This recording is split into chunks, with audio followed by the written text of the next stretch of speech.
Buonasera e benvenuti alla quinta giornata di questa edizione di Strangius. Oggi è 11 settembre e l'11 settembre è anche quindi il 52esimo anniversario del golpe in Cile. 2 anni fa premiamo per Strangius Carmen Yáñez, moglie di Luis Sepúlveda, che fu anche guardia del corpo di Salvador Allende. Oggi ricordiamo anche il popolo cileno che fu vittima dei totalitarismi. Il tema di oggi è 80 di resistenza. Ospiti di oggi saranno Alberto Bocchetta e Laura Orlandini. Prima di andare avanti con gli incontri vorrei chiamare Loretta Fenu per un piccolo saluto da parte dell'amministrazione comunale.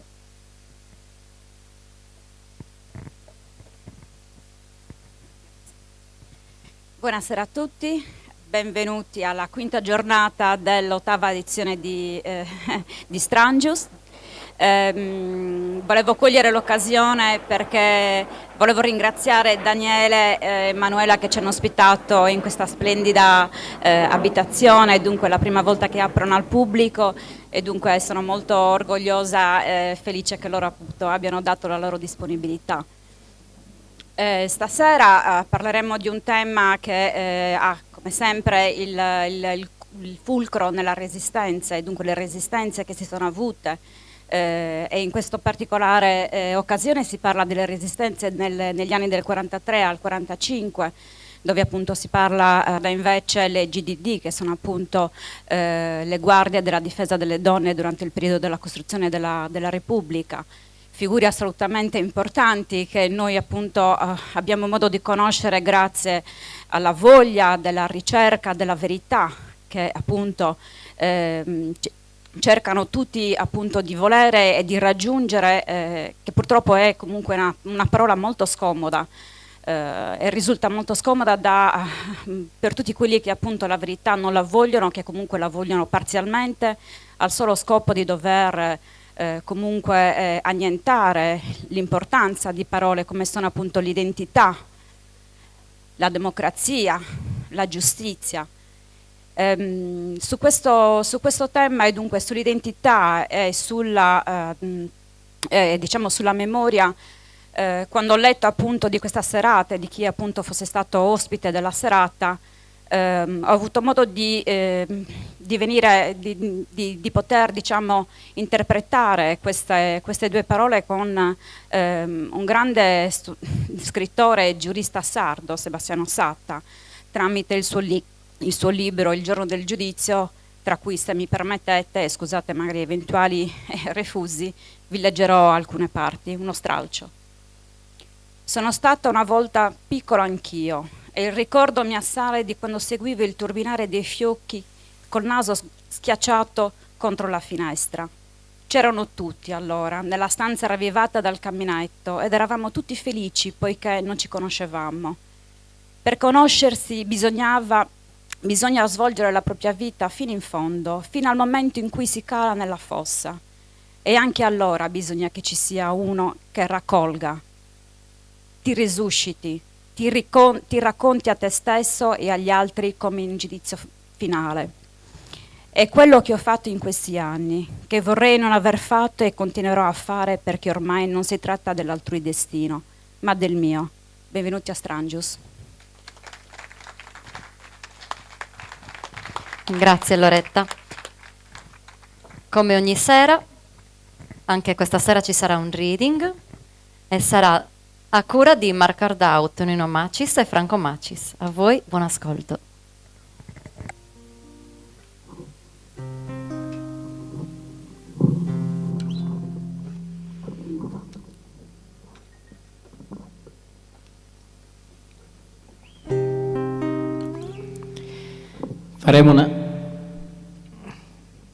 Faremo una prima canzone che si chiama 6 minuti all'alba di Enzo Iannaci.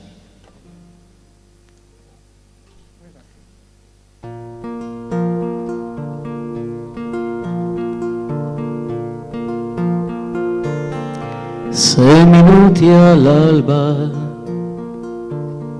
e il neanche c'era. 6 minuti all'alba prete pronto già, leggiamo mezz'ora che il vandre a parlare. Gliel'ho detto padre de buono, mi ha già pregato.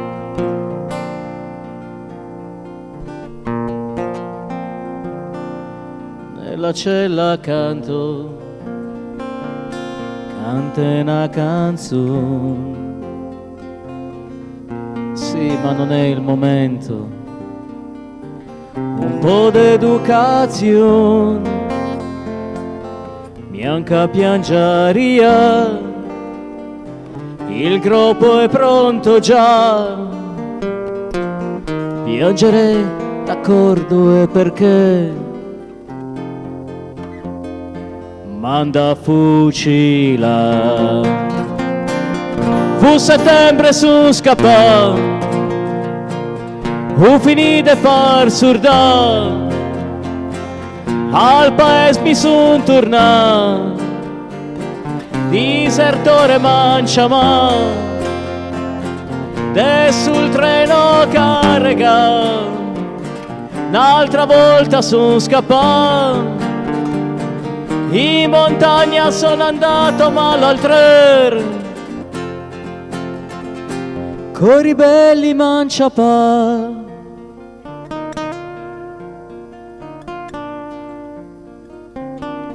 Entra un ufficiale, mi offre da fumare. Grazie, ma non fumo. Prima di mangiare, alla faccia offesa, mi tocca di accettare. Le manette ai polsi son già quelli vandrei a cantare.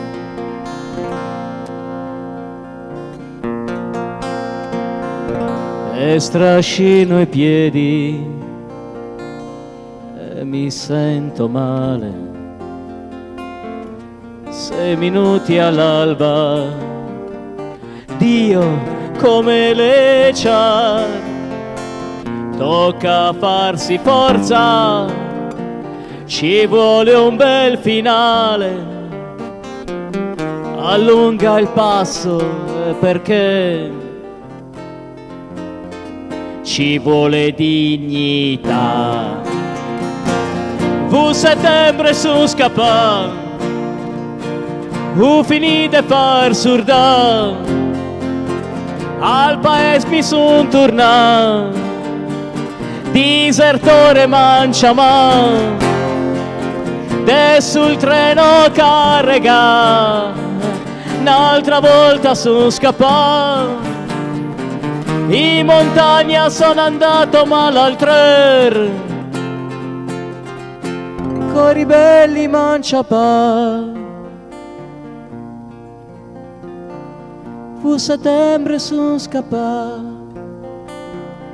coi ribelli manciapà. Fu settembre son scappato, coi ribelli manciapà.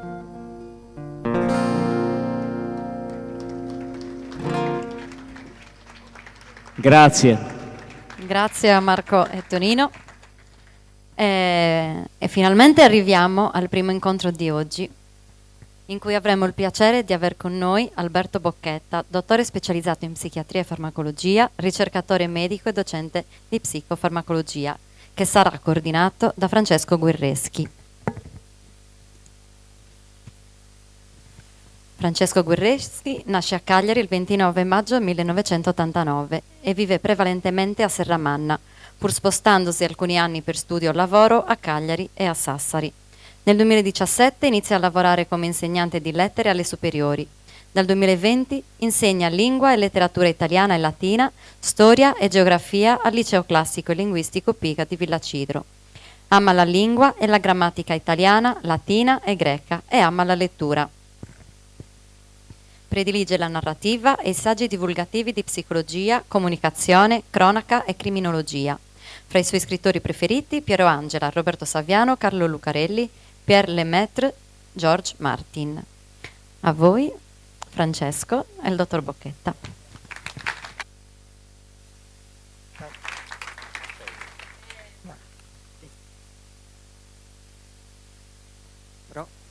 Prova. Oh, perfetto. Bene. Buonasera a tutti. Prima di avere la parola, volevo ricordare l'11 settembre, non del 2001, ma del 1973, e io indosso la maglietta di Panatta. Non so se conoscete l'aneddoto. 3 anni dopo l'Italia di tennis, che vinse fino ad allora unica Coppa Davis, Panatta, che era abbastanza progressista, convinse il suo compagno Bertolucci di indossare una maglietta rossa. Non c'era la TV a colori, quindi nella memoria di molti non c'è, però quindi io ho voluto indossare, non è quella originale. Ok.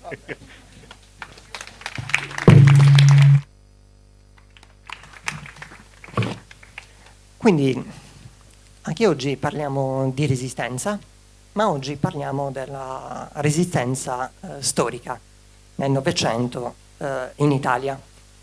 Alberto Bocchetta infatti è nipote di Vittore Bocchetta, partigiano, ma anche artista, scultore, pittore e scrittore. E il libro che presentiamo oggi parla della storia di alcuni partigiani, di 15 uomini sardi, che hanno fatto attivamente la resistenza e che per questo sono stati catturati e deportati in un campo di concentramento, di Flossenburg, in Baviera. E oggi parliamo anche di resistenza all'oblio e alla dimenticanza attraverso la memoria, perché questo lavoro di ricerca, questo libro non è un romanzo, è un lavoro di ricerca storica sulle fonti, dimostra come la memoria non possa essere un esercizio mentale passivo, ma richieda impegno, studio e competenza. Quindi vorrei partire proprio dalla ricerca di Alberto e chiedergli di inquadrare la sua pubblicazione nel suo contesto, da dove nasce l'idea di questa pubblicazione.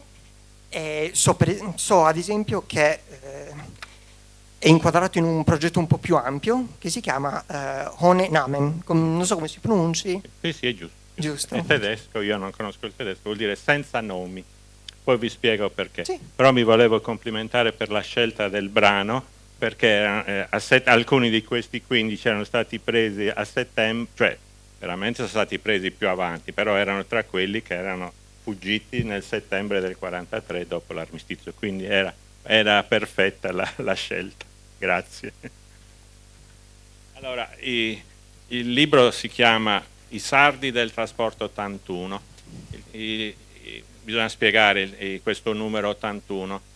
A partire proprio dal settembre del 43 ci furono vari convogli di deportazione. Noi abbiamo preferito usare il termine trasporto, che è molto crudo, però è stato scelto proprio perché è una traduzione di transport. Per i tedeschi, insomma, che fossero treni merci o che ci fossero degli umani, non faceva differenza. E sono stati dati dei numeri progressivi a partire dal numero 1, che era subito all'indomani dell'armistizio dell'8 settembre del 43, da un ex deportato di Mauthausen, che al rientro si è preso la briga, lavorando di foglietti, di cose, non c'era ancora. Parliamo di Italo Geloni. No, Italo Tibaldi. Sì, Geloni è un altro del trasporto 81 e lui ha dato dei numeri, poi adesso ne hanno scoperti anche molti di più. Il trasporto 81 è quello partito dal campo di transito di Bolzano il 5 settembre del 44, quindi stiamo parlando di un anno dopo l'armistizio, arrivato dopo 2 giorni a Flossenburg, che hai nominato, e portava 432, quasi tutti italiani, e tutti triangoli rossi, cioè non c'erano Sì, c'erano anche 4 ebrei, però avevano anche loro il triangolo rosso e non il triangolo giallo. Stiamo parlando di un periodo storico in cui ai tedeschi poco fregava l'appartenenza ideologica, li hanno chiamati tutti triangoli rossi, a loro serviva manodopera per l'industria bellica.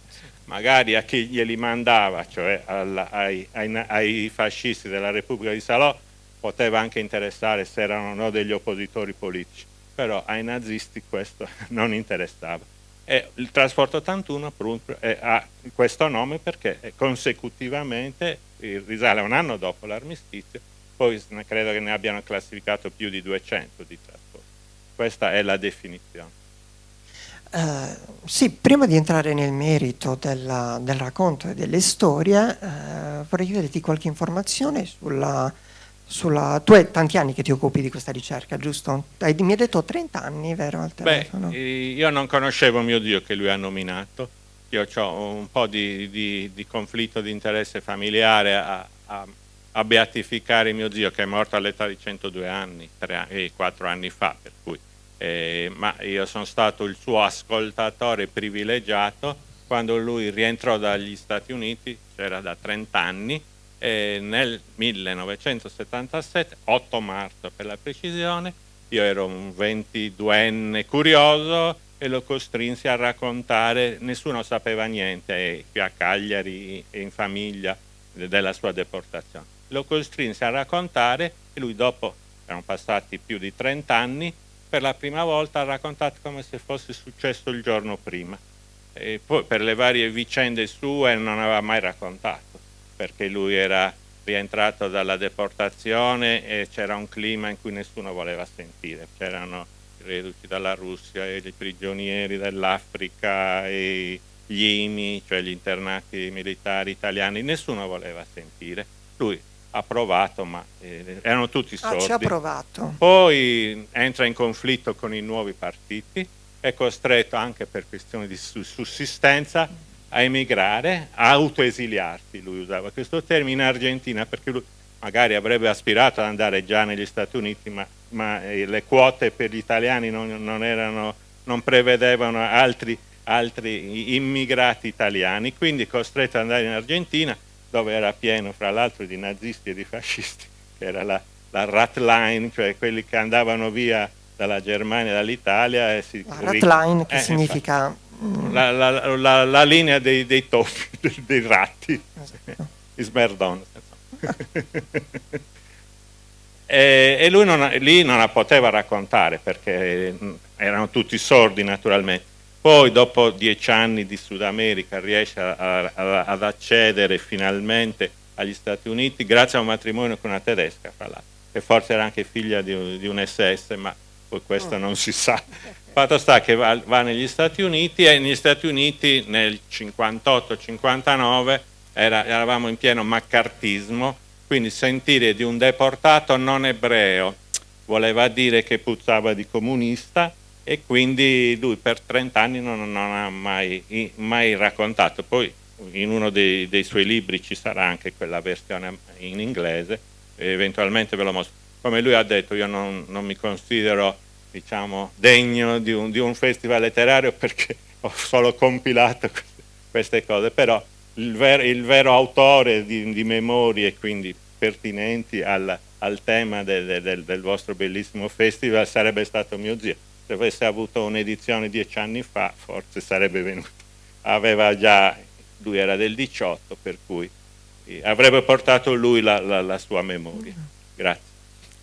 Sì, quindi da quando tu hai detto costretto tuo zio a parlare, è nata la tua ricerca sulle fonti? Dunque, stiamo parlando di fine anni 70, allora non c'era internet, per cui c'era appunto qualcuno che diciamo in maniera abbastanza artigianale cercava di ricostruire le memorie con interviste dei reduci, sopravvissuti, finché appunto mio zio rientra, la sua città di elezione non era Cagliari, ma era Verona, quindi lui rientra a Verona dove aveva trascorso l'adolescenza e dove aveva fatto la sua battaglia, per cui faceva parte come indipendente, ci teneva a precisare, del Comitato di Liberazione Nazionale di Verona ed è stato preso per questo. Stiamo parlando alla fine degli anni 70, lui si rende conto, ritornando a Verona, che era stata un po' tradita la resistenza. Lui, quando era stato preso nel luglio del 44, sapeva che c'erano qualche centinaio di partigiani.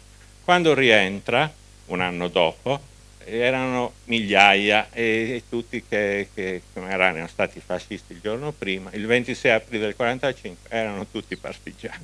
E allora dice: qui bisogna ritoccare un pochettino la memoria, e piano piano comincia, riesce attraverso anche le sue opere ne ha donato 2 alla città di Verona, una di fronte al carcere dove venivano presi anche i deportandi. Poi nel 2007 lui viene convinto, costretto proprio ad andare in Germania, lui non ci sarebbe mai ritornato, aveva già 80 anni. Nel 98 fa una prima rivisitazione in Germania e gli regalano una lista segretissima che avevano trovato gli americani che avevano salvato il campo di Flossing, erano liberato il campo di Flossing, con un elenco: mi raccomando, lei che era un reduce, glielo possiamo dare, non lo divulgo, adesso è online, per cui... Ma poi scusami, era una fotocopia quella che sì, era una fotocopia che l'originale ce l'avevano gli americani a Washington, e me lo passa e dice: ma c'erano i famosi 432 nomi che sono poi abbiamo tra cui 15 sardi.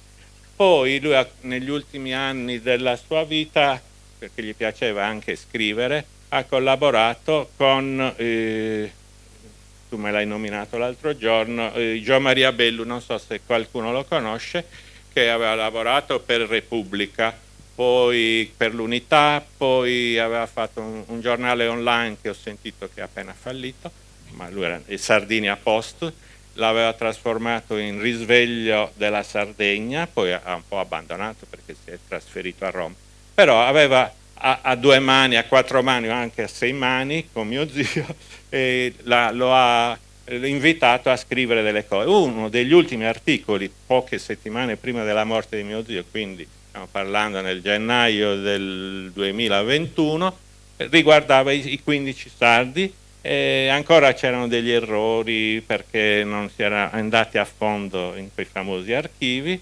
e io negli anni successivi mi sono dedicato ad approfondire le biografie. Bisogna spiegare Onenamen, lo faccio direttamente o mi vuoi fare tu la domanda? Un'altra domanda, magari ci arriviamo mentre parliamo della deportazione, della prigionia, perché qui, seguendo il filo delle fonti, viene in mente, vedo che c'era tanto da approfondire. Tu hai approfondito trovando anche usando anche altre fonti, per esempio, oltre a certi archivi digitali, anche il carteggio, la corrispondenza di alcuni di quei deportati. Certo. Per esempio Salvatore Becciu ha avuto una corrispondenza costante con le famiglie di altri 2 deportati, no? Sì. Cioè Teresio Olivetti, 2 beati della Chiesa Cattolica. Vero, 2 beati della Chiesa Cattolica, uno è anche giusto fra le nazioni perché aveva aiutato anche dagli ebrei, e si chiamava Odoardo Focherini, entrambi morti in un sottocampo di Flossing. Che fosse un giusto tra le nazioni, il libro non c'era scritto. Perché non era sardo, lui era però era amico del maresciallo Becciu dei Carabinieri, sì, che era comandante di una stazione nei pressi di Genova, ad Arenzano, e aveva collaborato con un gruppo. Tu mi devi fare la domanda. I famosi vai. Ci arriviamo, però lo sto anticipando, spoilerando le tue domande. Va bene. Allora, visto che lo facciamo, entriamo nel merito dei contenuti della storia di questi 15 sardi.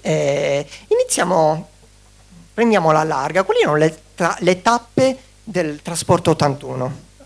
Dunque, una metà di questi erano stati presi nel milanese, quindi la prima tappa era San Vittore, acciappa i bot, come diceva, un'altra canzone. E poi o dal carcere di Marassi di Genova. Anche, sì, molti erano a Genova, anche alcuni dei nostri sardi. Sì. Stiamo parlando di persone, naturalmente voi sapete, per semplificare, che in Sardegna la resistenza è durata un giorno, per cui non si ha memoria dei bombardamenti ma non della resistenza. Quindi quelli che poi saranno deportati erano nel territorio della Repubblica Sociale Italiana, quindi Torino, Milano, Verona, Trieste facevano un altro percorso. Ed erano o persone che lavoravano lì da decenni o militari, come quelli della canzone di Iannacci, che l'8 settembre vengono sbandati. Poi naturalmente i termini militari possono essere o renitenti se non si ripresentano o disertori se scappano. Sì, perché, e quello vabbè perché praticamente dopo l'armistizio dell'8 settembre molti sono di sbandati. loro e non rispondono neanche alla chiamata della Repubblica Sociale Italiana. Molti di loro rimangono. C'era la condanna a morte per chi non rispondeva e quindi erano obbligati, ma poi di settimana in settimana le scelte potevano cambiare a seconda anche del passaparola. I 3 dei nostri infatti si incontrano per le strade di San Pier d'Arena in Liguria, vero? Sì. Quindi una volta arrivati a Flossenburg, dopo essere passati per il campo di transito di Bolzano. Bolzano era teoricamente era italiana, però veniva considerato già Sud Tirolo, non Alto Adige, faceva già parte dei territori, una volta invasi dai nazisti il 9 settembre del 1943, Bolzano era uno dei primi, quindi avevano lì costruito un campo che sostituiva quello di Fossoli, che era più a sud, ma siccome gli alleati stavano salendo da sud, hanno chiuso Fossoli, hanno istituito Bolzano e quindi in questo caso tutti sono transitati per Bolzano finché appunto sono stati trasferiti a Flossenburg. E una volta arrivati a Flossenburg, qual era il loro destino? So che venivano smistati. No, venivano prima di tutto denudati. Ok. E privati dell'identità, di ogni eventuale valore per chi ne aveva, degli abiti e della personalità. E c'erano da un generale dell'esercito ultra settantenne a un frate che aveva aiutato degli ebrei perché era il cappellano di San Vittore. Agostino? Come? Padre Agostino? No, padre Giannantonio si chiamava, che ha lasciato poi al ritorno, è sopravvissuto perché c'era stato un accordo di concentrare i sacerdoti a Dachau tra il Vaticano e i nazisti e quindi si erano salvati molti. Lui è rientrato e il cardinale Schuster, che era il cardinale di Milano, aveva detto tu devi scrivere le tue memorie perché era al corrente di tante cose e infatti molte delle storie sono raccontate anche per esempio da padre Giannantonio. Da dei suoi scritti? Sì. Ok. Una volta privati della loro identità, i prigionieri ho letto che venivano... affidavano un numero, sì? Non tatuaggio, perché molti chiedono il tatuaggio. No, il tatuaggio era tipico di Auschwitz, perché era una questione di classificazione per le industrie vicine ad Auschwitz, per cui in questo caso non c'erano, il numero gli veniva affisso nella divisa zebrata, quindi ad ognuno veniva dato un numero e il triangolo rosso, che era quello dei politici. E si potevano venire smistati nei sottocampi. Ci parli di questi sottocampi? Sottocampi, dunque, intanto valeva anche l'anagrafe. I più anziani li tenevano nel campo principale di Flossenburg, impiegati anche in attività teoricamente, poi muoiono anche loro, meno pesanti, perché venivano classificati in base alla robustezza fisica. I più robusti venivano mandati a spalare le montagne, per esempio di Hersbruck, perché lì dovevano impiantare una fabbrica mai finita, una fabbrica sotterranea per evitare i bombardamenti alleati, ci dovevano mettere una fabbrica di motori d'aereo della BMW e sono morti tutti lì. C'era stato un sottotrasporto di forse quasi 200 dei 432 e anche la metà dei nostri sardi sono appunto finite a Hersbruck, che è a 30 km da Norimberga, e lì dovevano sterrare una collina per impiantare questa fabbrica che non sarà mai finita. Se venivano selezionati come manovali, giusto? Beh, Che, sì, c'erano diverse assegnazioni. quasi tutti erano considerati manovali, Hilfsarbeiter, Come?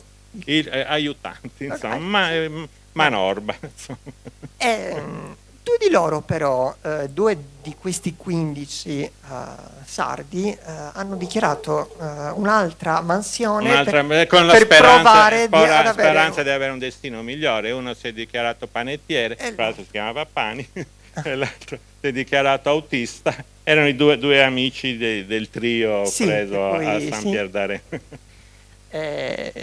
Tra l'altro stamattina è partita, era a Cagliari, anche se abita nel Lazio, la nipote, figlia di un fratello di Pani, Giovanni detto Mario, che lei fra l'altro non ha potuto, se ne è occupata negli ultimi anni, non riusciva mai a trovarlo perché era identificato come Giovanni e in famiglia era conosciuto come Mario. Però stiamo lavorando con queste nipoti soprattutto, quindi scendere di una o due generazioni fa destare un po' di interesse alla memoria, perché i sopravvissuti non volevano né potevano raccontare, i figli forse non sapevano neanche perché non erano al corrente, perché era comunque pericoloso informare i familiari. La terza generazione sta dimostrando un minimo di interesse e poi con la disponibilità appunto di archivi online eccetera eccetera ci stanno aiutando e stiamo cercando di ridare il nome agli Onenamen. Senza nome. Sì, a questo punto possiamo arrivare alla storia e alle identità di questi 15 sardi, quindi ti chiedo di che zone della Sardegna erano originari e di quale provenienza sociale erano. Dunque, come dicevo, c'erano delle persone che lavoravano lì già da decenni. Due in particolare erano dei magistrati. Lì dove? Ce n'erano 3 per esempio di Ozieri, tutti e 3 okay. sopravvissuti. Abbiamo presentato la loro storia il 27 gennaio a Ozieri. E poi c'era un magistrato di San Veromilis al quale è stata dedicata la pietra d'inciampo. Cosimo Ru. Vogliamo spiegare che cos'è forse lo sanno, la pietra d'inciampo? Ma diciamolo. La pietra d'inciampo sono dei blocchi 10x10 con una lamina di ottone in cui sono incisi un po' di dati anagrafici e vengono posizionate nei luoghi o di nascita o di arresto. In Sardegna finora c'era quello del magistrato Ru, e che è di fronte alla sua abitazione di nascita a San Veromilis, e adesso mi sono arrivate la settimana scorsa 2 pietre che saranno posizionate a Sassari. Non abbiamo trovato bene il luogo di nascita di uno dei due, però abbiamo trovato che era alunno del liceo Azzuni, famoso liceo dove hanno studiato Berlinguer, e saranno posizionate prossimamente lì. Poi ce ne sarà una a Cagliari per lo zio di Daniela Pani, quella che è partita oggi, è venuta, le ho mostrato le altre. Giovanni Mario Pani. Ok. Quindi venivano da diverse parti della Sardegna. Allora, i 2 magistrati in particolare avevano studiato in Sardegna, poi la loro destinazione lavorativa li ha fatti trovare entrambi a Genova, a San Pierdarena. Loro hanno aderito, il nativo di Sassari, di cui mi è arrivata la pietra dalla Germania l'altro giorno, si chiamava Dino Coll ed era magistrato a Genova, pretore, nonché mi sembra facesse parte del Tribunale dei Minori, mentre l'altro, quello che abbiamo nominato di San Veromilis, era nel Tribunale di Busto Arsizio, però aveva aderito al Comitato di Liberazione locale, è stato preso anche perché perché c'erano dei sistemi di delazione. Sì, ecco, prima di arrivare a quello, hai nominato appunto le sigle delle varie formazioni partigiane. Alcune sono più note, come il CLN, in questo caso di Verona, il Comitato di Liberazione Nazionale. Di altre se ne sente meno parlare, come il VAI.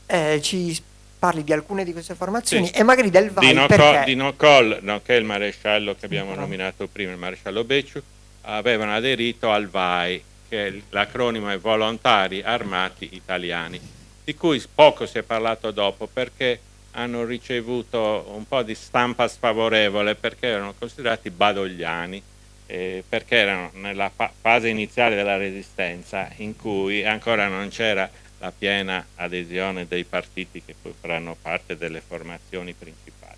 E i volontari armati italiani, che erano abbastanza tollerati dagli anglo-americani, perché insomma, se uno invece diceva di essere comunista naturalmente veniva però per esempio gli inglesi erano contenti se c'erano dei monarchici, perché loro erano fedeli alla monarchia. Certo. E infatti per esempio Dino Coll era procuratore del re, però faceva parte della magistratura ordinaria, ma lì nel frattempo c'erano stati anche i giudici fascisti che erano per meriti solo di partito, e c'erano state addirittura delle diatribe tra queste due, perché i giudici veri dice come noi abbiamo fatto gli studi eccetera eccetera, ci troviamo degli ignoranti che giudicano le cose. E infatti lì poi sono cominciate le delazioni. Stai parlando del conflitto tra tribunali speciali fascisti e la magistratura ordinaria, che comunque era nata in periodo fascista, per cui non è che fossero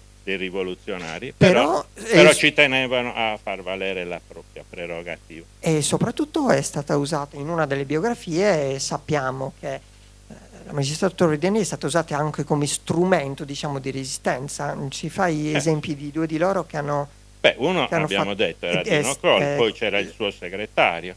Sì? Sono i magistrati che fra l'altro hanno ricevuto un po' tardivamente il riconoscimento da parte del Consiglio Superiore della Magistratura, perché non erano tantissimi magistrati che sono finiti in campo di, chiamiamolo di sterminio, perché in effetti, anche se non erano classificati come sterminio, ma poi morivano tutti, quindi è equivalente. Quindi in qualche modo lavoravano dall'interno della magistratura per contrastare i tribunali speciali fascisti. Un altro esempio di costoro è Cosimo Orru, certo. Giusto? Anche lui era magistrato. Sì, lui era entrato in conflitto col federale, non mi ricordo, in Lombardia, quindi hanno cominciato a trasferirlo da una parte all'altra. C'è uno proprio che l'ha preso di mira. Sì, perché lui aveva dimostrato che c'era stato forse un fatto di sangue in cui era coinvolto il federale fascista.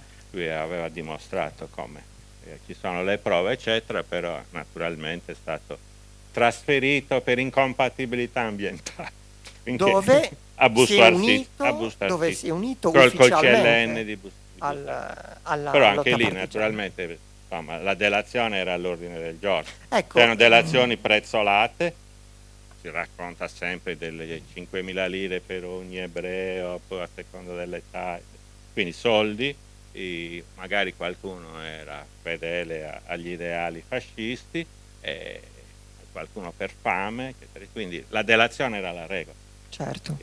Cioè, essere arrestati perché hanno fatto la spia, altrimenti non li avrebbero preso. Sì. Poi c'è stato anche un tribunale, una corte speciale del tribunale che poi ha giudicato dopo la fine della guerra tutti i casi di delazione, giusto? Sì, anche ne sono stati a puniti. Genova in particolare, però c'era stato un clima per cui poi si è arrivati fino alla amnistia Togliatti, quando a un certo punto non era più importante se uno era stato fascista oppure no, ma se era anticomunista oppure no, questo nel dopoguerra. E quindi c'erano i tribunali di epurazione, tra l'altro mio zio era stato anche coinvolto come giudice, dice finalmente uno stipendio, e poi dopo ha visto che bastava corrompere la corte o avere degli avvocati diciamo più importanti, e allora ha dato le dimissioni e si è dovuto andare in Argentina. Ti ho Poi, distratto. no. No, cercavo di ricordarmi i singoli nomi perché a questo punto volevo chiederti allora, di questi 15 deportati, alcuni abbiamo detto che già hanno avuto modo di conoscersi, le loro biografie sono intrecciate. Parliamo Il di trio Pani, Barbera, Vincenzo Barbera, Giovanni Pani e Pietro Zudda, che è l'unico campidanese, giusto? Sì, nativo di Villacedro, poi cresciuto a Cagliari. Abbiamo conosciuto, io personalmente, il figlio e la nipote, sempre la terza generazione, quella più interessante. Buona, sì. Quali erano le loro storie? No, erano tutte e tre marinai, forse tutte e tre volontari. Nelle città di mare c'erano quelli nati in un certo periodo che venivano affiliati alla leva di mare cosiddetta. I tre erano marinai, insomma, cannoniere uno, il cannoniere un altro e non so che cosa. Per cui avevano anche quello più grande dei tre aveva anche già partecipato ad azioni belliche con la marina italiana, eccetera. Poi si ritrovano tutte e tre alla Spezia. La Spezia era il luogo principale dove c'erano le basi per le navi della marina, una delle quali è quella che è stata fondata al largo dell'Asinare, è stata ricordata a Vantieri, la corazzata Roma, perché secondo l'armistizio dovevano essere consegnate agli alleati, e i tre erano su una di queste navi.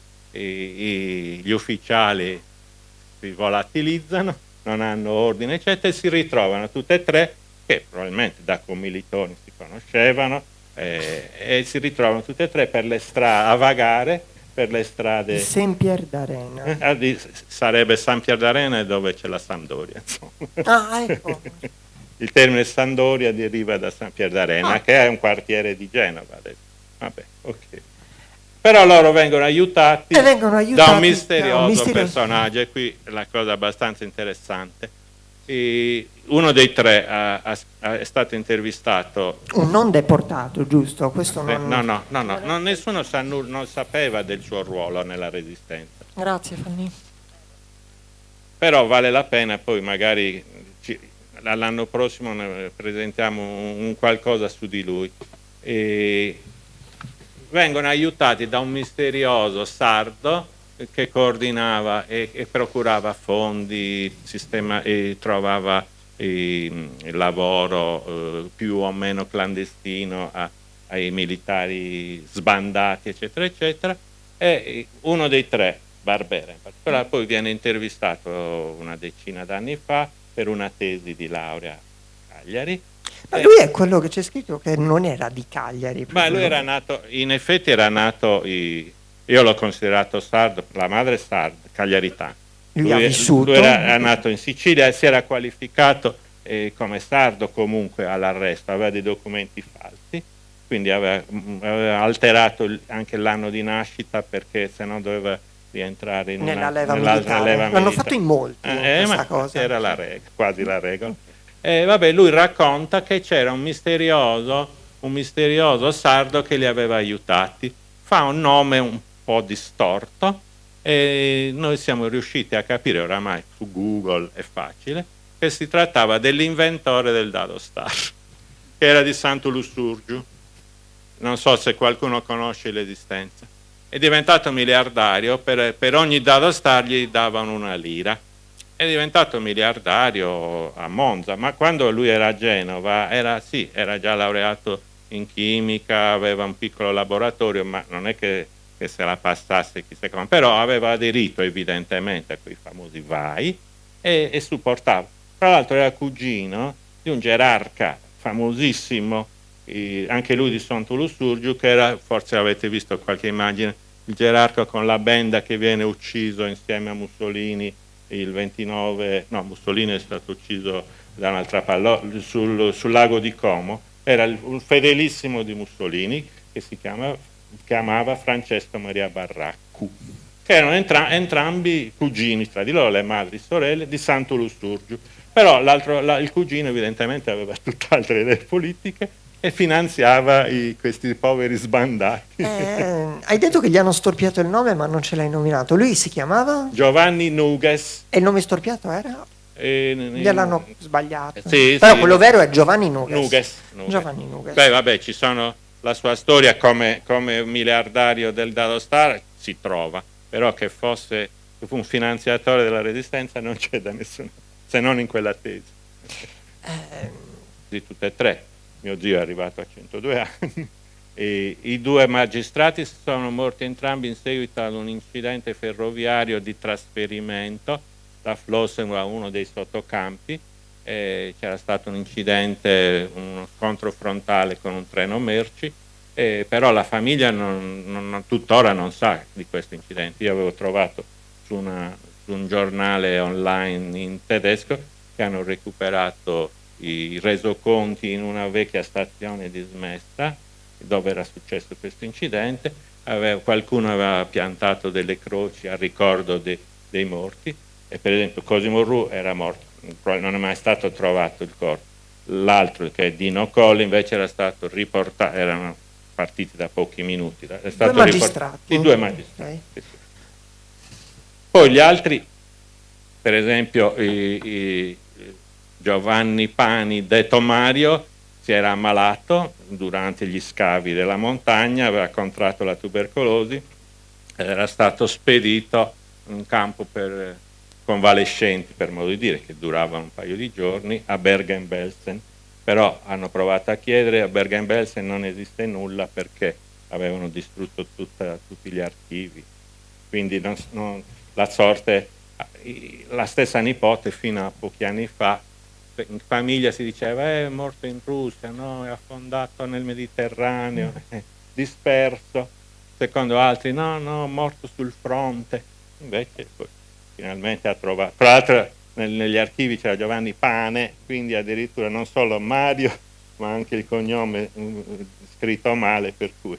Però grazie alla insistenza della nipote, tra l'altro fino all'anno scorso era vivo il fratello, cioè il padre di Daniela, quella che è partita oggi, e siamo riusciti a dargli il libro poco prima che morisse, quindi si è commosso, perché lui diceva mi ricordo, io ero il piccolo di casa, dovevamo andare a pesca insieme, e poi lui invece non è venuto all'appuntamento e poi non ne ho saputo più niente, ce l'ho un po' con lui, e invece poi la figlia ha recuperato tutta la storia.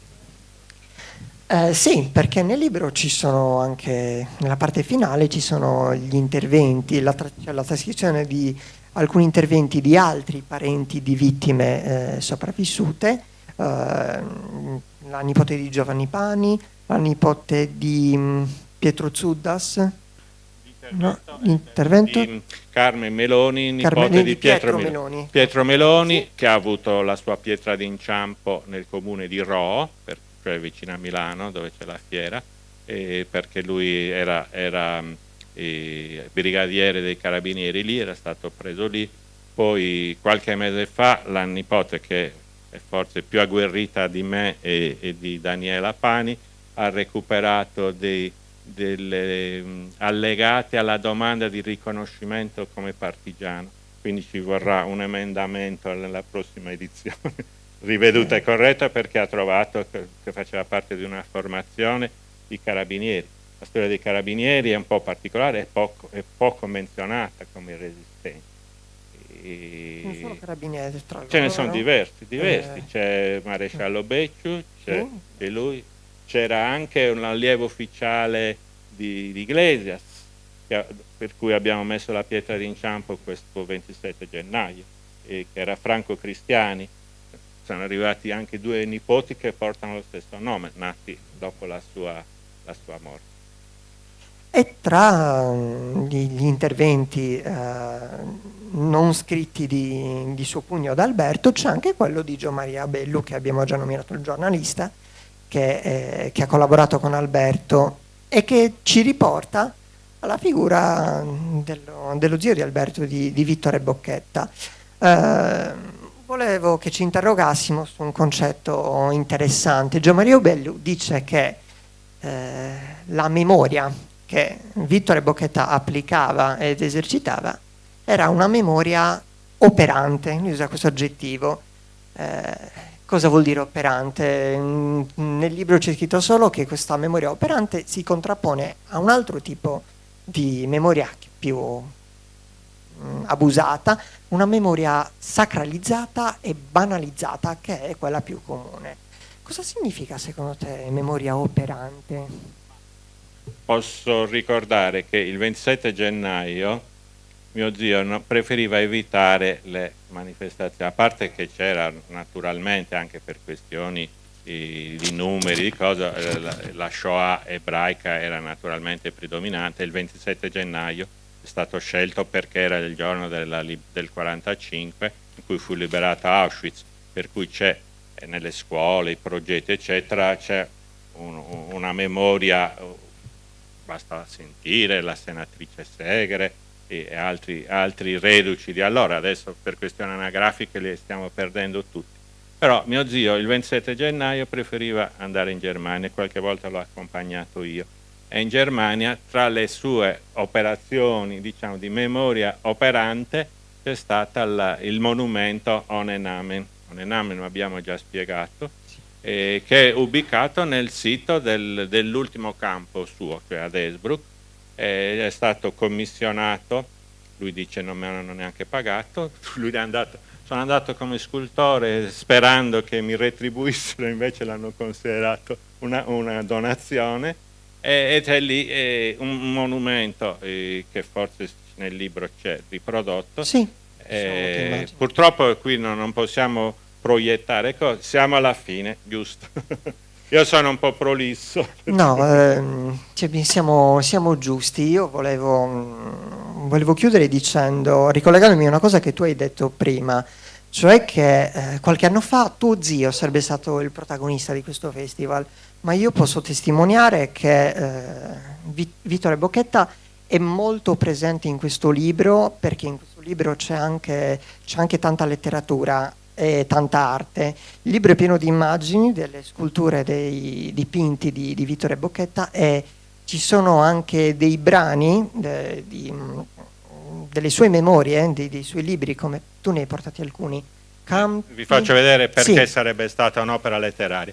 Questo è il primo di fine anni 80, però si chiamava Spettri scalzi della Bra, che era quindi limitato a Verona. Bra è una delle piazze di Verona. Poi è diventato Quinquennio infame, è sempre lo stesso libro rieditato, Quinquennio infame 40-45. Poi c'è l'edizione americana, c'è l'edizione tedesca, finché lui ha detto oltre al quinquennio c'è anche il prima e il dopo. Questo sarebbe la vera opera letteraria. E infatti, però è esaurito, per cui bisogna fare un'altra edizione. Da questo libro sono tratte alcune dei brani che sono usati come didascalie alle fotografie originali dei campi e dei lager.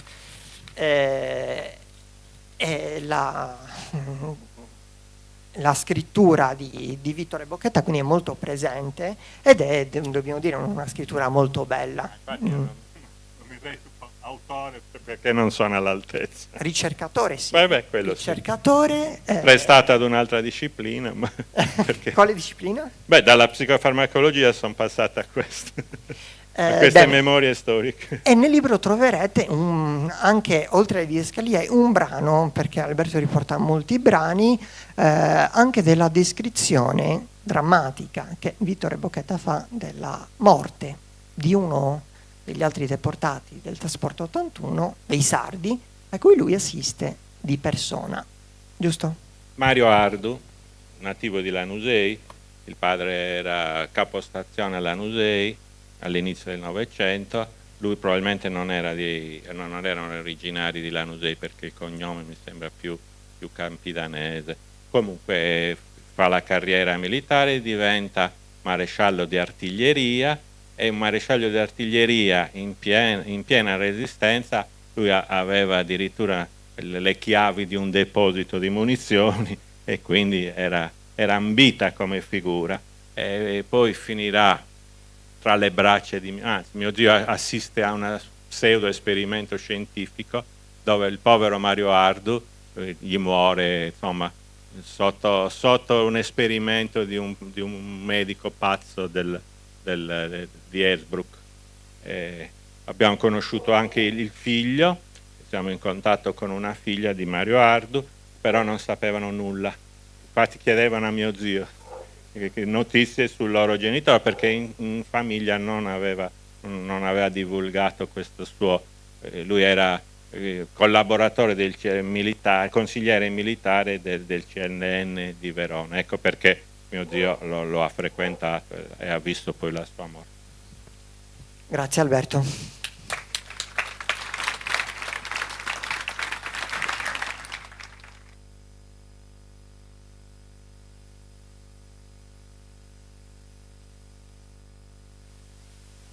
Bene, allora vorrei qui Gianluigi e Giacomo per un piccolo presente, un piccolo omaggio.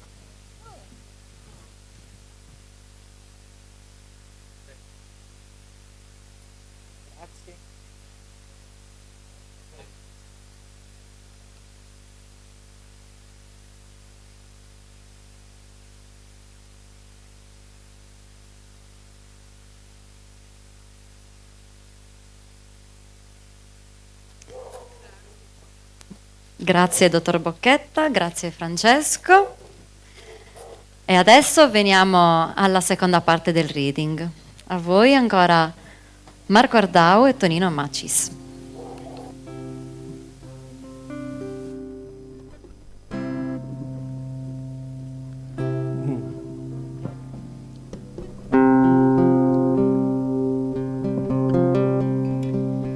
Questa seconda canzone si chiama Staffette in bicicletta di Vinicio Capossela.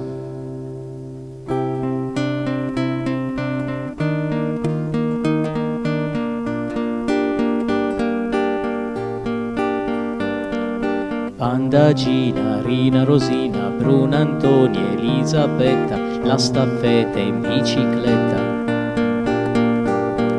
Pompa a cuore, il sangue ancora, batti cuore, batti nel cuore, la staffetta in bicicletta. Serafina, Alice, Anita, passa il ferro, l'arma, la vita, passa il testimone, che arrivi fino a noi.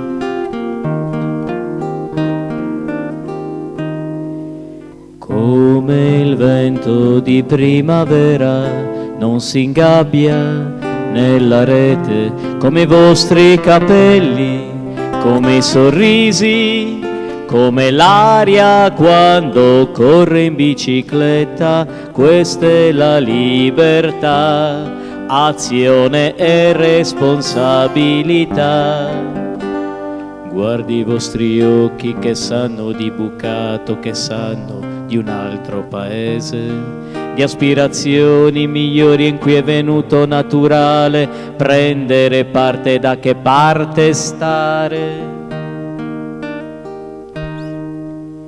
Iside, Nelda, Natalina, Adriana, Stella, ad Armina, la staffetta in bicicletta. Emma, Zaira, Alma, Corina, Vincenzina, Desdemona, Lina, la staffetta in bicicletta. Baluardo di civiltà, testimoni di umanità. Fiori sulle sepolture e cure per fare guerra alla guerra, dispacci nascosti nei bigodini e poi guanti, maglioni, filati e calzini e nomi di martiri in cornici arrotolati nelle canne delle bici. Adagina, Agnese, Armida, che scrivete una storia minore di partecipazione. Un litro di latte, un pezzo di pane, un chilo di carbone tolto al nemico e fermare l'occupazione. Resistenza, latitanza, corrimi dietro, corri veloce, non dire parole. Non dire parole, non dire parole. Voi che passate il testimone per chi arrivi più avanti, per chi arrivi fino a noi, che ancora abbiamo da resistere al mostro e le sue fauci sepolti ai nostri piedi, per fermare la guerra, per fermare ogni guerra insegnateci. Voi madri, figlie, sorelle, compagne dell'umanità, ricordateci.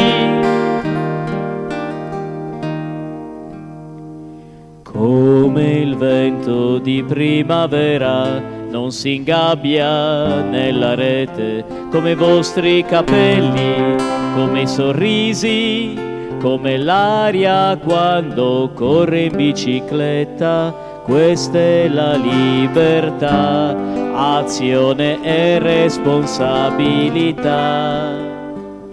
Voi che di voi dite che non vi sembra d'aver fatto un granché.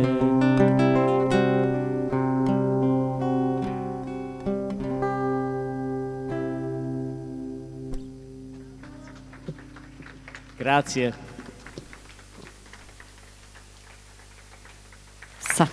Bene, abbiamo finito con la prima parte di questa serata.